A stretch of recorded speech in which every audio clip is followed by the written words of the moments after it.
Hello, everybody, and welcome back to the Fierce and Flowing podcast. I'm Monique Renee, and I have another very special guest with me today who I connected with recently and just loved her story and what she's up to. And I think it's going to support so many of you because I know many of you really well. And those who I don't know, all I'm going to say is I bet you have a story in you that you want to share. So we'll get into that today. But let me introduce Jennifer Gannon. I call her Jen. And Jen founded Gannon Creative. She is a book editor, author coach, and is launching a new writers cohort to help those who have a book idea inside find a pathway to getting started. And that's me. I was so excited to meet you, Jen, for so many reasons. But, like myself, I know that there's so many people out there who have a story to share, maybe several stories to share, and they just don't know how to go about, getting the idea out on paper, formulating it, making sure that it's impactful, and, all of those things that go along with the big task of publishing a book. And we'll get to that. But before we do, I just want to welcome you. How are you doing? And what's great in your life right now? Thank you, Monique. It's such a pleasure to be here. I'm excited to share this space with you. I just got back from a wonderful trip outside of Mexico City in the mountains. I was on a retreat. I was Wow. teaching yoga there. I was teaching intuitive journaling workshops Wow. in an energetic vortex. So I'm coming back down to earth, but very excited to have had that experience. Thank you for joining this Earthling today. I know what it feels like to be in that vortex of beautiful energy and kind of like feel wobbly when you get back. So we will Yeah. go slow and easy, but I'm sure that was lovely. I just recently went to Mexico City for a meditation retreat, and I was sick when I was there, but I tell you what, I told everybody when I got back, the best medicine I could have had when feeling sick was meditation. It really just put Yes. me into a deep, beautiful healing space, and I came back, much Yes, it better. does. It heals the body more than we give it credit for, really. Yeah, it really does.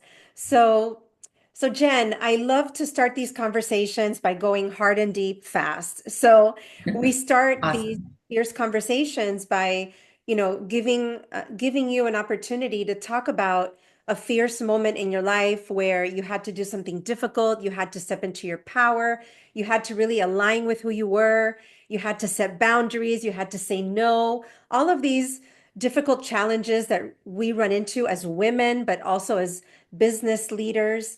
What was a fierce moment that you'd like to share with us today? Yeah, that's a great question. And there have been many, but one I would probably focus on is back in 2019.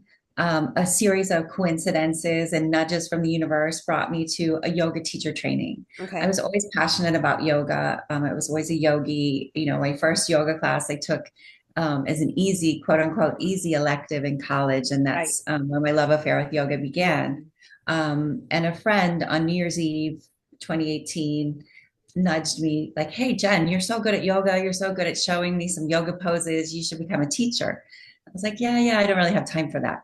And then I went back home after that New Year's Eve celebration and looked at my Facebook feed, and there was a yoga teacher training that actually worked with my crazy schedule. And Hmm. I was like, okay, let me show up at this yoga teacher training and see what it's all about. And the teacher, who is now a close friend of mine and my mentor, really, in terms of yoga, one of the first things he said on the first day was, if anybody has any elephants in the room, it's going to get harder to ignore them during this Ooh. process. And I was like looking behind me, like, is he looking at me? And of course, he was talking to all of us, but going through the process of digging deeper into my yoga practice was about self realization. Hmm. And as I got closer to my true self, I realized that my life, the life that I was living, was not really honoring what I wanted and Hmm. who I really was. And so I had to make some pretty big changes. I got divorced shortly after that training, and changed my whole life, but for the better, all Hmm. positive. And, sometimes the journey towards the self can be a little bit rugged. There can be Yeah. some bumps along the way, but at the end, there's freedom in being true to yourself and honoring your own voice and honoring your own life path.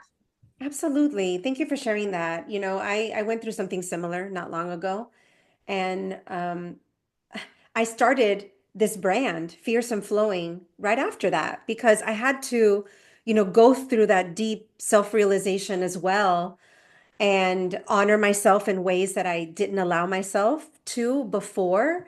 And it was very much my journey, right? But what I connected with is it's so difficult to do hard things. We don't want to hurt others, we don't want to damage relationships that at some point they were the perfect relationship for us, right? But Exactly. as we evolve, as they evolve, I think for some of us, we realize we're on different paths and we're not honoring ourselves. We're not honoring each other.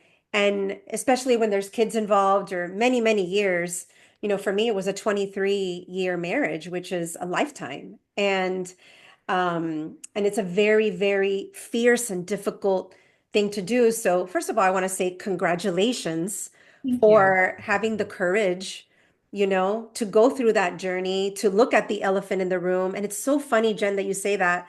I have to share, and I hope I don't get emotional. But, and if I do, it's okay, right? Yes. But I had a card and I still have it. I never wrote it. I never addressed it. It was for my ex-husband, my then husband, and it was an elephant sitting with a little girl with her arm around the elephant. And the message was, let's address the elephant in the room. Wow. So powerful to hear that. Yes. But that's what happens. I think one of the things that blocks us is, not wanting to feel pain, not wanting to see where we made mistakes as well, right? Because it's a journey, right? When something doesn't work, it's both people involved.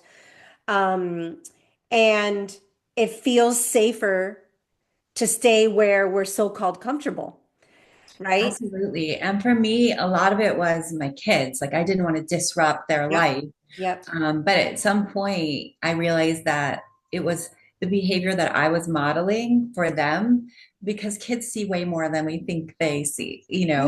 Yeah. And so, what I wanted to do was model behavior for them that they could model for themselves because that's, their teachers are your first gurus, right? So, Yeah. you're looking at your parents, and if your parents are kind of like sucking it up and not being true to themselves and not pursuing their own happiness, then what does that really teach them when they go forward in life about relationships? Yeah. So that was really important to me that I show them that you should follow your own true path, even if it looks maybe selfish at times. Right. That being taking care of yourself is important too. Absolutely. That's a beautiful lesson to teach our kids. I know that my kids were a little bit older. They were, still, well, one of them was still a teenager. But I think that was part of it for her too, is being able to now speak about the elephant in the room and feel comfortable talking about what wasn't working well, what didn't feel safe, for her. And so it does give them this voice that, just like we hide the voice for a long time, they hide it as well. And Yes. so it's so healing to be able to just feel okay, communicating that what we went through, right? Yes, absolutely. Yeah. I'm curious. I love nudges. I'm big on signs and symbols and, asking the universe to show us. For me, it's always fun in silly ways, what path we need to go on next. And you mentioned, these coincidences, these little nudges. I know you mentioned a few. But I've noticed that when it's a path I must go on, the nudges just keep coming. Was that the case for you with your yogic path? Yes, it really was. I mean, I had I had been invited to do a yoga teacher training with someone, and I said no because like my kids were in sports at the Mhm. time, and I was like, "There's no way I can be available every Saturday and Sunday for this amount of time." Right. And yeah, I had multiple people tell me you should be a yoga teacher, and I wasn't even really pursuing that. I was working in the corporate world. I was a copywriter, marketing consultant. It wasn't really on my radar, although I did love yoga. That was something I Right. practiced as a hobby. But the interesting thing was that when I went into the yoga teacher training that I actually landed in, when I went in, I ended up in one of the best teachers around in Broward County. And had never even met him before Right. because it just landed, it was like it worked out for my schedule. So I went, Hmm. and everyone was there for him. Like Wow. they had cleared their schedules, they had flown in from out of town, they were like here for this guy.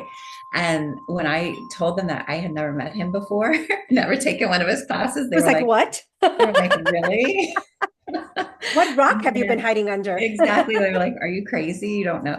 And you don't know what you just walked into. And I mean, I honestly couldn't have like manifested a better teacher either. So, I felt like that was the universe saying, okay, you're going to do this. We're going to give you the best person for you.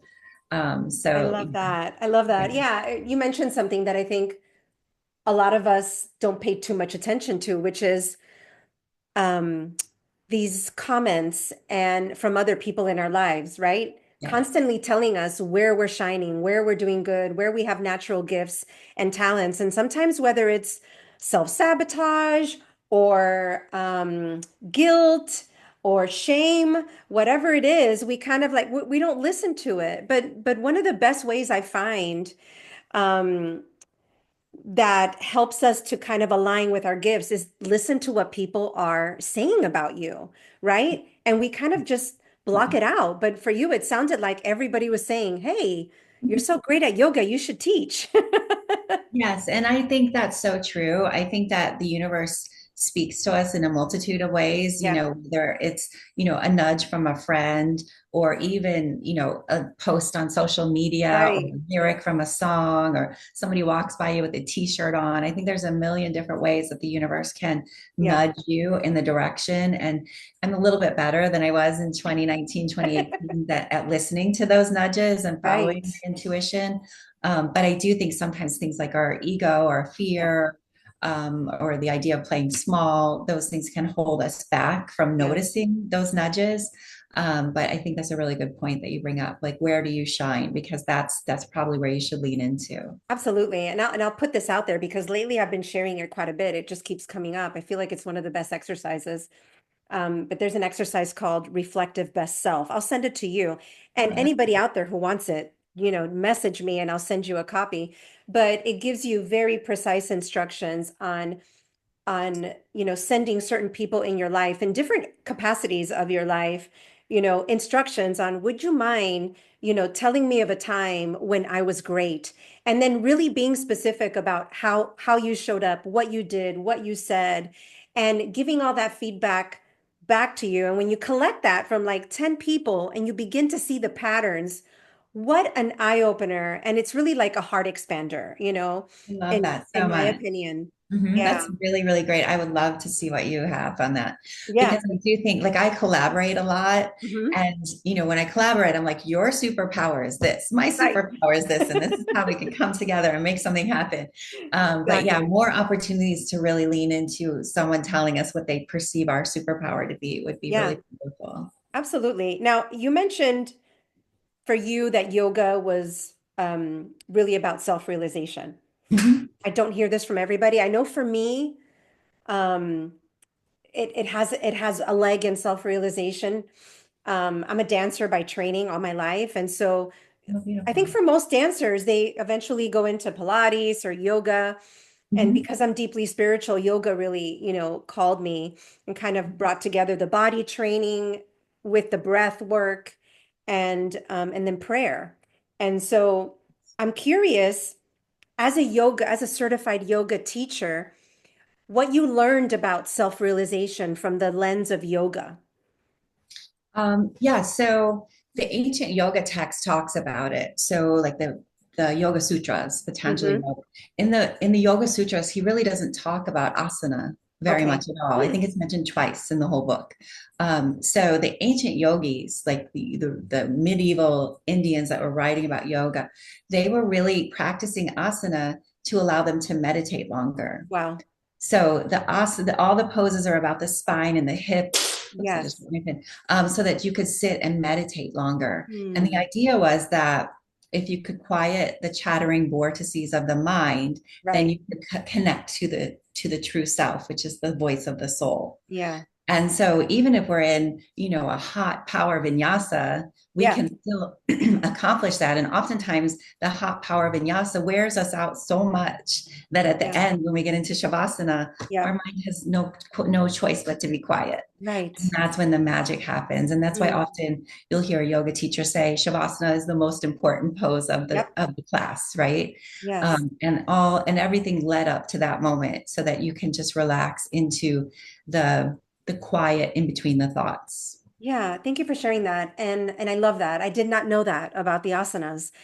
Um, and so for you, I'm curious, Jen, because, I find that for me, simple things like walking or showering, being out in the elements, they put me in that space where all of a sudden I feel like my crown chakra is wide open. I'm getting, messages. For me, um, they're like visions or they're words. And then I'm like, boom, okay, I got to do this, or I got to write this down, or I got to look into this a little bit more. Mhm. What was your experience with that self-realization, and what did you hear? What did you see? What were the core messages for you? Yeah, I mean, it's been a journey for me. And, the first time I practiced yoga, I felt like I levitated off the ground and I Mm, didn't understand. I felt like it was magical for sure. And I wanted more of it, but I didn't really understand. And then over time, I became a student of the science. right. And for me, what it's allowed me to do is understand the energy of my body Okay. and understand how to connect and clear the way so that energy can flow freely. And when you say, I'm out walking or I'm chopping vegetables for my dinner, Yes, or whatever, and I feel like I'm meditating, you are, you and are. you can meditate. And so people run and meditate, people Hmm. swim and meditate. There's so many different ways to quiet the mind and Hmm. connect to your life force and to your intuition. So there's many ways up the mountain. Yoga is just one of them. Mm, But for me, it allowed me to find those spaces in between where one thought ends before the next one begins. yeah. And in that space in between, I could hear the whisper of Mm. my soul. And oftentimes it would be very clear, like, do this, don't do this, focus on this, or even just a word, Yeah. and it would guide me and always guide me in the right direction, never without fail, always in the right, as long as I listened. Yeah, that's Yeah. beautiful. I would love for those of you who are tuning into us today, if you're open to sharing, like reach out, comment on the podcast, whether it's YouTube or Spotify or Apple, and let us know like what gets you into the gap, right? That space where you are connected, you're listening to your soul, and that's able to support you in making fierce decisions. Like we want to know, let us know. So what a beautiful, fierce moment in so many ways. It feels like an awakening. It feels like an ending and a brand new beginning. I know that so many of my listeners, um, have a corporate background. Mhm. Um, some of them have transitioned out of corporate into entrepreneurship. Um, and I know that that's been a journey for you, just like it was for me as well. I'd love to know more about your corporate background, what you learned from it, how you think it helped you to grow, and then kind of when you knew it was time to, fiercely leave and put on your new wings. Yeah, so it's been a journey with a lot of curves and turns along the Mm, way. So one of my first marketing jobs was at IBM, and I was kind of climbing my way up the ladder at IBM, and really getting into corporate marketing. hmm. Um, but there was a little bit something, there was something missing for me. But I was getting all this great experience. Like, there's no more corporate traditional place to work, in my opinion, than IBM. Like Yes, even their dress code was so strict. Everything right. about it was like to the letter. So I learned so much, and I worked with some really smart people, some of whom I still keep in touch with. But at some point, I just felt like I had this fire in my belly to be an entrepreneur. I was so passionate about business when I was in college, and Mhm. learning about how businesses found their strategies and startups and all those things. So Right, I had the runway at the times, and I saved up a bunch of money, and I went out on my own. And this was about the time when the real estate market was booming in South Florida. So I went out, and most of my clients were in the real estate industry. I was doing PR, marketing consulting, copywriting, all kinds of different things for mostly real estate clients. And the contrast between working in a place like IBM and then right. going out and being my own boss and making my own way was so vastly different. But I loved the challenge of it. And unfortunately, the real estate market did take a crash at a certain point, and then I went back into corporate. So I've kind of come in and out of Okay. corporate a few times. I've also found myself in tech startup world, which was very fun. Yeah, And what I've always found exciting about it is the idea of creating something from where there was nothing. right. So whether that be as an entrepreneur owning my own business, Hmm. or working, in a big marketing department, developing campaigns and seeing how they perform, or Right, working in a tech startup environment where you're really like it's just ground zero and you're right. just building a company. I find all of those things really invigorating, and the experiences that I've gained through that tenure across that Yeah. journey have led me to the place now where I'm tying it all together. So Okay. even when I coach writers, Hmm. I approach it like I'm approaching a project, like a project manager would. Yep. And what I found is that authors really need that, because a lot of times they have these brilliant ideas, like big balloon size ideas, but they need to figure out how to get it from that place to Yes. a working timeline, a working document, a moving forward process to get their book completed. So all of those skills have really come into play as I'm working with writers, which is wonderful. I love that. And I'm looking at your profile. I typically look at everyone's astrology when they're my guest. Love that. And well, you're a Gemini. Let's just start with that. I mean, Gemini sun, I'm a Gemini rising, so I relate a lot to you because Geminis, I think, are very drawn to communication. I mean, Mercury ruled, so it's all about communicating. It's about quick, quick pace, PR marketing is very quick. It's, all about socializing, getting the word out, connecting. And so purposeful that has been a part, of your world and your career, but also now writing, because writing again, Mercury rules writing, Mercury rules communication. And so seeing that tie there for you, is so beautiful. From a feng shui perspective, feng shui astrology, your primary archetype is the warrior. Now, the warrior is wood energy. So it's all about growth. Okay. It's also wood, writing, paper, and pencil. It's so Okay. interesting, when you really look at the connections, but it's about taking something from the planting seed to the tree, right? With the I leaves, love that. Yeah, right? So you mentioning that you're all about seeing the growth and taking things from the beginning to the end, and that project management really aligns with that energy.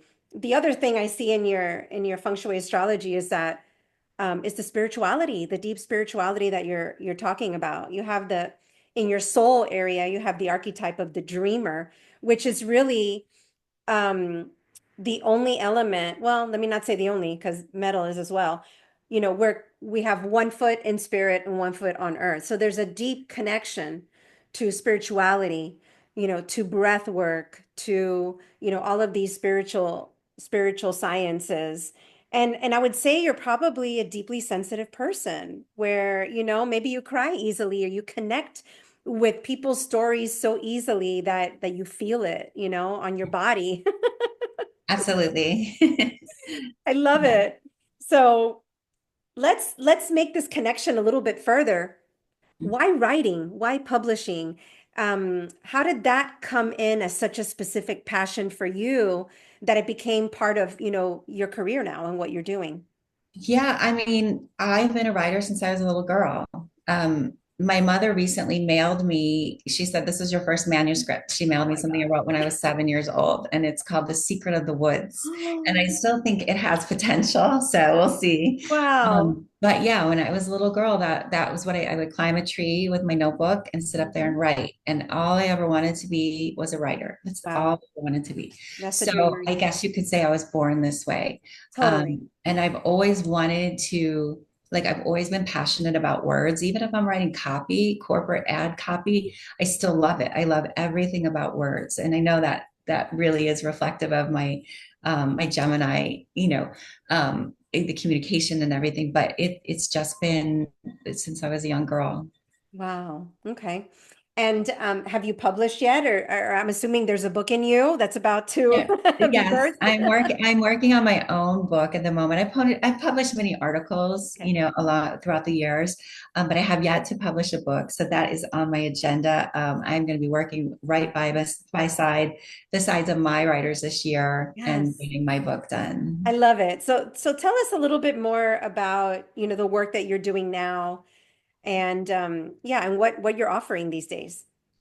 Yeah, so I'm still a marketing consultant. I'm still a copywriter, but in the past couple of years, I've been leaning more heavily into being a book editor, and being an author coach and working with people because every time, almost without fail, every time I tell someone I'm a writer, they say, "Oh, I want to write a book. Mm-hmm. I have a story inside of me." Yeah. And what I found is that there's varying levels of that, right? There's Right. some people that have, 7 chapters written and they Mm-hmm. need 5 more and they're done. And Right. then there's people that have an idea in their head, they've never written anything in their life, and they need to figure out how to get from that ideation stage to something, Yeah. and they don't know how to bridge that gap. And there's a couple levels in between. But so I'm working, like right now I have a few clients that are, working on their books. Like I'm editing their books for them. Okay. And I have a couple clients that have the story, but they need a coach to get them from story to process. And Okay. then in a few weeks, I'm launching a cohort for those people that are kind of like at the very newbie stage where they have Right. this idea, they've been like haunted by a book for so long, and a lot of times it's their own story. Yeah. And I feel really passionate about that because I think that being able to tell your story, if you're called to do so, Mhm. is really profound, and for a lot of reasons, because it moves. Monique, you know about energy, so if Yeah. somebody writes their story, it's moving something out of their energetic field onto an external source, so it Absolutely. clears up space for them, and Yeah. what they do with that space can be amazingly powerful. But also telling your story can also teach others. It can shine in yoga, they say you shine a light in the dark places, Yeah. and when you tell your story, it's something that you've overcome. Perhaps somebody else might be just starting on that journey of Yeah. overcoming that mountain, and you tell them, "This is how it happened for me, and this is how great it was for me on the other side." And that can be a light in the dark for people.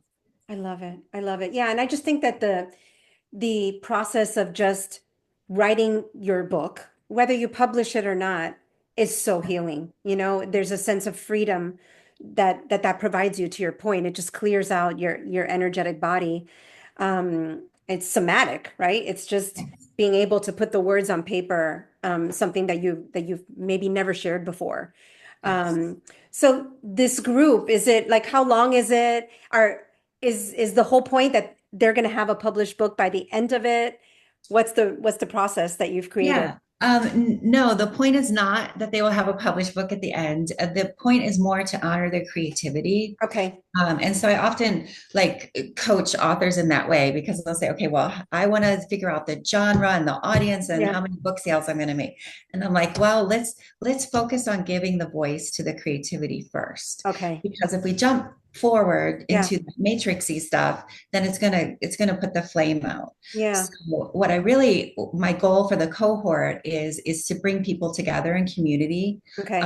help them to figure out how to start writing, because oftentimes people people haven't even started, or maybe they've Right. started just a smidge, so help them get started, help them be consistent. Mhm. Stephen King famously said, you have to put your ass in the seat. Yeah. So yeah, Yes. you can have a million ideas for books in your head, but if you don't sit down and start writing, they're going to stay in their heads. Right. So those are the kinds of things, and dealing with writer's block, which really is an energetic thing. It's not really a Hmm. block. It's not a tangible thing. It's more of like probably a chakra blockage. Yeah. So dealing with that kind of stuff, understanding what creativity means, understanding, and then getting into the business of it, understanding genres, understanding links and word counts and, Okay. how to approach agents, publishers, self-publishing, those types of things. Excellent. That part of it as well, but also learning. I coached someone. I was working with her last week, and she was saying, I feel like this is so terrible. I don't even want to share with you. And I said, well, congratulations, you're a writer, because that's how you're going to feel. And she started laughing because she didn't, it was her first time ever sharing anything. Yeah. And No, I was, it's true. And I've yeah. gone back, as a Gemini ascendant, I've written a lot. Like you said, articles, blogs. I blogged, I started blogging, God, what year was it? I feel like I've been blogging for like 20 years. You go back and you reread your things. Sometimes you love what you wrote. Sometimes I'm like, I can't believe I even wrote this, like I can't Mhm. find myself in the piece, but I'm pleased with it. And then other times I'm like, I can't believe I wrote that. That's horrible. And one Yeah. of my coaches that I'm working with now is Light Watkins, who's a meditation teacher, but he's also a very successful, published author, has multiple books, and he's kind of nudging us through challenges to start sharing our stories and writing our stories, outlining a book. And he's commented many times on if you keep rereading it, you're never going to publish the damn thing. So you just gotta at some point, give it over, give the baby over, to an editor who's going to support you in, finally getting it to that space where it's just going to go out there to the world and it's okay. Yes. Yes. And I believe that and I'm sure you believe this too, that there is a universal mind stream. So Yes, if you have a creative idea and you have a creative project that exists in your mind, it exists in the external as well. yes, So there's been famous examples of people that had an idea yep, creatively, and then they didn't yeah. execute on it for a variety of reasons, and then someone else that they didn't even know did. And in fact, it happened to me many years ago, so I know it's true.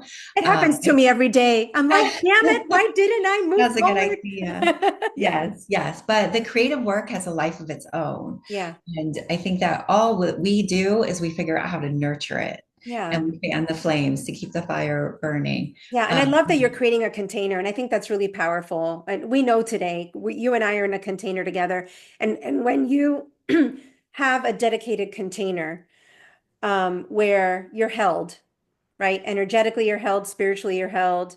yes, There's no shame, there's no judgment. It really does help the process of whatever it is that you're working on, right? So so, I love so that. does. Yeah. Yeah, and even when I was in Mexico, this is something I'm going to explore more this Mm. year. I led an intuitive journaling session, and we used music and meditation and intuitive journaling through a session, and it was not designed for anyone to write a book at the Right. end, but the amount of power and movement and emotion and healing that happened Mm. just from tapping into your subconscious and then writing Yeah. it was mind blowing, even to me. I mean, I Yeah. knew it was going to be great, but when you put people together in a container like that, it just like amplify everything is amplified in a beautiful way. Yeah, absolutely. I love it. All right. So I'm sure everyone's wondering, and I'm wondering too, what are some of your favorite books and why? Yeah. So my favorite book, and I say this tentatively because it's really Yeah. hard for me to even say this, but my favorite book probably of all time is Wuthering Heights. Okay. I love the gothicness of it. I love the Mm, love story. I love mhm. um, the how it moved outside of reality and the ghosts Yes. and the tragedy. So that was one of my favorite books. Narrowing it down to a book is hard, but I Yeah. like Murakami, he's a Japanese writer. Ooh. I highly recommend him. I like Hemingway, Fitzgerald. I like the classics. Okay. Yeah, I've been reading for the past year or so. I've been reading a lot of nonfiction, but moving this year back into fiction. So I'll let you Yeah. know what I come up with. I love it. I love it. Yeah, I'm mostly a nonfiction writer. I think I've been obsessed all my life. Well, let's say I know for sure that I was meant to be in the self-help, arena from a career perspective because, I remember finding a photo of me not long ago. Um, I was maybe 12 years old, 13, and I was reading a book. And when you scroll in to read the title, it was a self-help book all about like healing your heart or saying what's on your mind. And I'm Um, like, oh I love God, it that. started, it started way, way back when. But I was That's addicted to the beautiful. library. Like that was my, just like you, I would go into the library, pick up books, head out and sit, go climb a tree, sit in the tree and read the book. And I would do this every single day growing up. And it was my favorite place. And I'm sure I've shared this on the podcast many times, but when I was truly opened up to spirituality was when I went to the library and they had a board they always had topics on the board. And that weekly topic was ESP, extrasensory Okay. perception. And I was like, what is that? And I just went into a tunnel with ESP and then that opened up the whole, mystical channel. But Beautiful. yeah, I just love that we can go back to our childhood, right? To reveal those clues of where our passions lie, because I'm sure everybody can attest to as we start growing up, as we start real life and, experiencing different things, different masks to wear, different ways to show up in the world, we lose that connection with our soul and with our deep gifts. So I'm so happy to hear that you're so deeply connected with the writing and now you're supporting others in doing it. So, so beautiful. I want to share something because I read this yesterday. For those of you who, um, feel like you've wasted your time in the corporate world or, 10 years doing this when you should have been doing this. And this is from the Surrender Experiment. And it's just one short paragraph, but I was like, wow, that's powerful. He says, it was now perfectly clear to me that all of these life experiences, including running a business at this level, at the CEO level, were doing as much to free me spiritually as my years of solitary meditation. And I'm like, we have to stop judging ourselves. Everything we do, every role we play in this world is, creates a piece of the puzzle of who we are. And it's part of who we are. Absolutely. And I loved what you said about going back and reading something that you had written in the past and not Mhm. being able to find yourself in the piece. And that's happened to me many, many times. And, oftentimes when we embark on something, maybe we're going back to a place that we vacationed before. We think, oh, it's going to be exactly like it was when we went the first time. But we're a different version of ourselves. Yeah. And every like right turn, left turn, mistake, quote unquote mistake, good decision, bad decision that we make brings us to exactly where we're supposed to be. Yeah. So by rejecting the fact that we wasted 10 years in corporate Right. is Right. rejecting a piece of ourselves, and that's never a good thing to do. So we have to accept all of the things that we've done that brought us to this exact place that we are right now. Absolutely. I love that. Yeah, and that's part of the healing journey. I think for those of you in transition, wanting to step into transition is to really it was very hard for me. I think the year after I decided to go out on my own, to really go back and just list out all of the amazing experiences I had, who I became, my excellence in my roles, and not to forget all of that. It's easy to find the things that went wrong. It's harder to spend the time finding the things that went right. And And also acknowledging the lessons, right? Even if something exactly. went wrong, maybe we gained, a lesson or a Yeah. skill or some kind of perseverance or Yes. maybe some awareness, those kinds of Absolutely. things. Yeah. Yeah. So last question before we wrap up. For me, um, I would say my mission is helping people to honor who they are, and to live a life that feels like flow. Like we all have the right to design that life that feels like flow to us. And for me and for so many, I'm finding that stepping into our fierceness, a fierce moment in our life, helps us to start that journey of flowing because it aligns us with our purpose. It aligns us with clarity. It aligns us with connection, right? Hearing our soul, maybe we didn't hear it before. Mhm. But as far as finding flow for yourself, what are some of the ways that you feel, or maybe it's a ritual or a daily habit that really supports you to tap into what you would define as flow? Yeah, that's a really great question. I mean, for me, flow is all about um, being in the present moment. So, for example, if I'm working on a creative project, it's very hard for me to do anything creative if I'm not in that flow state, right? Right, right. But I think beyond that, it's about being able to flow when things get stressful, Yeah. right? Being able to just go, Yes. okay, this is stressful, but I'm just going to ride this wave. And for me, there's obviously meditation, there's gratitude, even on a terrible terrible day I still practice gratitude, Yeah. and I feel the shift immediately when I practice it. um, Also taking care of myself, so Mm. those days when you get really stressed out and you Yes. don't eat enough and you skip the gym and you Yes. stay up late, and it's like you're just making the whole situation worse. Yes. Like the days that things are stressful are the days you lean into that stuff more. So I'm Yeah. like really hardcore about taking care of myself. Self-care. Um, and also, I think that, keeping my vessel clean. So however I do, I eat healthy, I Mm. lean into yoga, I lean into physical activity, those kinds of things. And then, being present. At the end of the day, when you exit the present moment, then you are going to find stress, you're going You to find are. anxiety, you're going to find worry, you're going to find depression, negative thinking, those types of things. And obviously I'm not always present, I'm not the Buddha, Yeah.